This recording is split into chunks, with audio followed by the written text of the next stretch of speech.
जनता सवाल पूछती है तो बड़े बड़े हुक्मरानों के दिमाग हिल जाते हैं, तब उसी तरह के सवाल वो जनता के सामने खड़े करते हैं। और यही बात है जो चिदम्बरम को बड़ी खल रही है, प्रश्न क्यों पूछ रही है जनता, और इसलिए उन्होंने ये प्रश्न टाक दिया। बिल्कुल प्रताप जी, सही कहा आपने। सबसे यहाँ पर मेन चीज ये सामने आ रही है कि जनता जाग चुकी है, सवाल पूछ रही है क्यों इतनी महंगाई है, क्यों इतनी गरीबी है, क्यों आखिर इतना घाटा है। हम कमाते हैं, हमारा पैसा है, आखिर क्यों कहाँ जा रहा है, क्यों नेताओं के जो ऐशो आराम है उस पर खर्च हो रहा है। और शायद यही बात है कि जो कि हमारे नेताओं को यहाँ पर खटक रही है कि क्यों जनता सवाल पूछ रही है।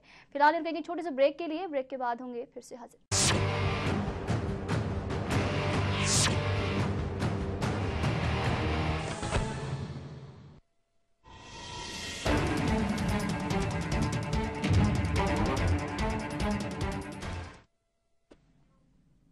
ब्रेक के बाद आज के मुद्दे में आपका स्वागत है। ब्रेक से पहले हम बात कर रहे थे कि क्यों आखिर हमारे नेताओं को आम आदमी, जो मिडिल क्लास आदमी है, वो क्यों खटकता है, क्यों उसका खाना पीना, उसका थोड़ा सा भी एंटरटेन होना हमारे नेताओं को खटकता है। जबकि हमारे जो नेता हैं एसी में रहते हैं, ऐशो आराम की जिंदगी जीते हैं, लेकिन आम आदमी जो कि उन्हें वोट देता है उसकी भावनाओं को वो समझ नहीं पाते।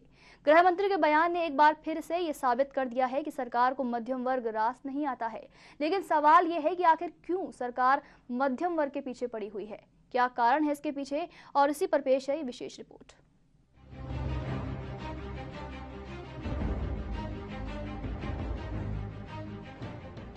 गृह मंत्री पी चिदम्बरम के बयान ने एक बार फिर ये साबित कर दिया है कि सरकार को मध्यम वर्ग रास नहीं आता है। लेकिन सवाल ये है कि आखिर क्यों सरकार मध्यम वर्ग के पीछे पड़ी है। क्या अमेरिका जैसी विदेशी शक्तियों के दबाव की वजह से सरकार अपने ही देश के मध्यम वर्ग को निशाना बना रही है? इस तरह के सवाल भी खड़े होने लगे हैं। अमेरिका की पूर्व विदेश सचिव कोंडोलीजा राइस ने कहा था कि विकासशील देशों के लोग ज्यादा खा रहे हैं, इसलिए दुनिया में भोजन की कमी आ रही है। जबकि वास्तविक हालात ये बताते हैं कि अमेरिका समेत विकसित देशों में लोग भारत समेत विकासशील देशों की तुलना में बहुत ज्यादा खाते हैं। गृह मंत्री के बयान के बाद ये बात भी खड़ी होने लगी है कि क्या उनकी नीतियों के पीछे अमेरिकी मानसिकता काम कर रही है। योजना आयोग के उपाध्यक्ष मोंटेग सिंह अहलूवालिया कहते हैं कि सरकार को पेट्रोलियम पदार्थों के दाम बढ़ाने चाहिए। वास्तव में ये भी एक सोचने वाली बात है कि जब देश में लाखों टन अनाज सड़ रहा हो, फिर भी खाद्य पदार्थों पर सरकार कीमतें बढ़ाने का समर्थन करती है। तो निश्चित तौर पर यह सवाल खड़ा होता है कि आखिर सरकार की मंशा क्या है। सरकार क्यों बार बार मध्यम वर्ग को परेशान करना चाहती है। इस महंगाई के खेल से भ्रष्ट नेता, अधिकारी और धन्ना सेठों ने संपत्ति अर्जित कर ली है और अब सरकार को शायद इस देश के मध्यम वर्ग की खुशियां मंजूर नहीं होती। देश का भविष्य पहले ही काफी जद्दोजहद से जूझ रहा है, लेकिन जिस तरह से देश की सरकार पश्चिमी विचारधारा को आधार बनाकर देश के मध्यम वर्ग के साथ खिलवाड़ कर रही है, इससे देश के भविष्य पर भी बहुत से सवाल खड़े होने लगे हैं। Bureau report, HBC news. अगर आम आदमी 29 रुपए से ज्यादा हर दिन खर्च करता है तो वो गरीब नहीं है, ये कहना था योजना आयोग की जो रिपोर्ट आई थी मोंटेग सिंह अहलूवालिया का। तो प्रताप जी, ये जो एफसीआई के गोदामों में अनाज सड़ रहा है, बावजूद उसके सरकार जो है अनाज के दाम यहाँ पर बढ़ा रही है। क्यों ऐसा कोई कारगर उपाय यहाँ पर नहीं लेकर आती ताकि अनाज की कीमतें भी ना बढ़े और जो अनाज सड़ रहा है वो गरीबों को, जिनको पहुँचना चाहिए, वहाँ तक पहुँच जाए। इस देश का दुर्भाग्य है कि जब सरकार सोचती है तो इस बात पे सोचती है कि जब यहाँ के जो सम्राट मनमोहन सिंह G20 देशों की मीटिंग में, समिट में जाते हैं और वहाँ यूनान को, ग्रीस को, उसको आर्थिक समस्या से उभरने के लिए 10 करोड़ डॉलर का, 10 बिलियन डॉलर का एक तोहफा दे आते हैं। वहीं दूसरी ओर जब बात उठती है कि इस अनाज को जो सड़ रहा है सड़कों पर, जो सड़ रहा है जो गोदामों के बाहर, जो बिना किसी छत के, बिना किसी कारपेट के ढके हुए खुले में सड़ रहा है, उस अनाज को यदि बांट दिया जाए तो सरकार कहती है कि उसको बांटने के लिए हमें 7,000 करोड़ रुपए चाहिए। एक और 57 से 58 हज़ार करोड़ रुपए ग्रीस को तुरंत तोहफे के रूप में देने की घोषणा कर देती है सरकार। दूसरी ओर गरीब लोगों के बीच में अनाज बांटने के लिए उसके पास 7,000 करोड़ रुपए नहीं होते हैं और वो रोना रोती है कि आर्थिक समस्याओं का। तो हम समझ सकते हैं कि आखिर में ये सरकार किन के इशारों पे काम करती है, किन की कठपुतली है और किस नीतियों को लेकर ये आगे बढ़ती है। सवाल इस बात का खड़ा होता है कि आखिर में ऐसा सरकार क्यों चाहती है। मुझे तो एक बात लगती है कि केवल हम भी, जो हमारे देश की जनता भी, केवल वोट देने तक ही अपने आप को सीमित कर चुकी होती है। वोट देने के बाद उसकी एक ही दिमाग में होता है कि वोट देने के बाद जो सरकार आएगी 5 साल तक हमें अगर मान लो निचोड़ती है, पीटती है, कूटती है, कुछ भी करे, 5 साल बाद हम उसका निर्णय कर देंगे। यदि इस मानसिकता के साथ हम हमारा मध्यम वर्गीय जिस पर चोट किया चिदम्बरम ने, वो इसी तरह की मानसिकता से रहा तो चिदम्बरम, मोंटेक सिंह अहलूवालिया तो कभी और कोई मंत्री इसी तरह से हमले करते रहेंगे आम आदमी पर। जिस आम आदमी के वोट के दम पर सरकार बनती है, वही आम आदमी उनको खटकने लगता है चुनने के बाद, सरकार बनाने के बाद। यहाँ रोकना चाहूंगी, फिलहाल हमारे साथ जुड़ चुके हैं डांग विकास बोर्ड के अध्यक्ष सत्यनारायण सिंह। सत्यनारायण जी, बहुत बहुत स्वागत है आपका एचबीसी न्यूज में। तो जी सत्यनारायण जी, बहुत बहुत स्वागत है आपका एचबीसी न्यूज में। बहुत बहुत धन्यवाद। फरमाएं। जी सत्यनारायण जी, जानना चाहेंगे आपसे कि चिदम्बरम जी का जो बयान आया है कि आम आदमी जो है आइसक्रीम और पानी पर तो 15 से लेकर 30 रुपए तक खर्च कर देता है, लेकिन अगर 1 से 2 रुपए अगर बढ़ाया जाता है गेहूं चावल पर तो उसमें बहुत ही हो हल्ला करता है। कहाँ तक आपको लगता है कि कितना सही बयान ये है? देखिए, जहाँ तक मिडिल क्लास का सवाल है जी, जो वास्तव में फिजूल खर्ची भी करता है और लग्जरी पर भी खर्च करता है और काफी जो है वो उसके बारे में तो बिल्कुल सोच नहीं करता। मगर अगर मान लीजिए किसान को लाभ देने के लिए कोई 1-2 रुपया अगर कहीं कोई चीज की वृद्धि होती है तो वो जरूर चिल्लाता है। सत्यनारायण जी, आपने यहाँ पर कहा कि मध्यम वर्ग का जो आदमी है वो 1-2 रुपए के लिए चिल्लाता है, चीखता है, लेकिन सरकार को जो लाखों करोड़ों अरबों के जो घोटाले हैं वो क्यों नहीं दिखते? उनके लिए सरकार कभी कुछ बयान क्यों नहीं देती है?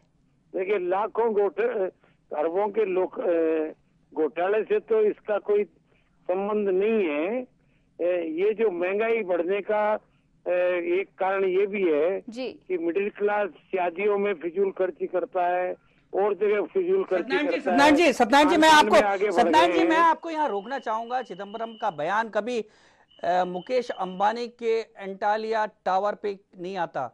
कभी भी जो शान शौकत भरे, जो अमीर, जो 5% लोग जिन्होंने 70% संसाधनों पर कब्जा कर रखा है, उनके खिलाफ कोई बयान नहीं आता। खुद चिदम्बरम जिस वर्ग से आते हैं उस अमीर वर्ग के खिलाफ कभी चिदम्बरम का बयान नहीं आता। लेकिन उनके पेट में तब दर्द हो जाता है जब आम आदमी एक आइसक्रीम खा लेता है तो उनके पेट में दर्द हो जाता है। क्या आपको यह उचित लगता है कि एक मंत्री, आम आदमी जिसके दम पर, जिस आम आदमी के नाम पर सरकार बनाता है और वो आम आदमी को ही निशाना बनाता है, क्या आपको ये उचित लगता है?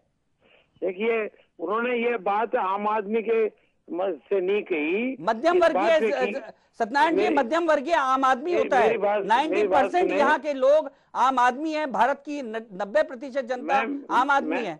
मेरी बात सुने, मैं भी मध्यम वर्गीय आदमी हूँ।